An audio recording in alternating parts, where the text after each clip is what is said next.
ആ പിസ്സ വാങ്ങിയതിന്റെ കുറച്ച് കാശ് കിട്ടാനുണ്ട്. എന്തത് ഇതെന്താ വിസിലടിച്ച് കളിക്കുക? പിസ്സയുടെ കാശ് തരാൻ കാശ് കൊടുത്തതാണല്ലോ. പൊക്കോ പൊക്കോ, കാശ് കൊടുത്തു പൊക്കോടാ. അത് ശരി. അപ്പൊ കള്ളഹിമാർ അതുകൊണ്ടാണല്ലേ മുങ്ങിയത്. ആ അതെ, അവനേത് ദുനിയാവ് പോയി ഒളിച്ചാലും ഈ മീരാൻ അവനെ പൊക്കും. മീരാൻ അവനെ അറിയാനല്ലോ. പിന്നെ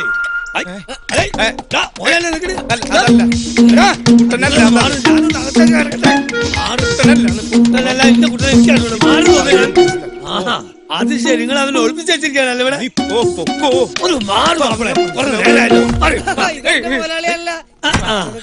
കച്ചവടമൊക്കെ ഉഷാറുണ്ട്. കള്ള നായിന്റെ മോനിക്ക് ഇന്ന പഠിച്ചിട്ട് ഇവിടെ നിൽക്കല്ലട. ഇതൊന്നും വേണ്ട മോനെ, വേറെ തല എന്റെ കയ്യല്ലേ ധാരാളം. അനി വെളുത്തി കൊടുക്കട്ടെ. എടാ കള്ള നായിന്റെ മോന് രാവിലെ പോന്നല്ലേ പിസ പൈസ ഇല്ല, ആളില്ല, തന്നെ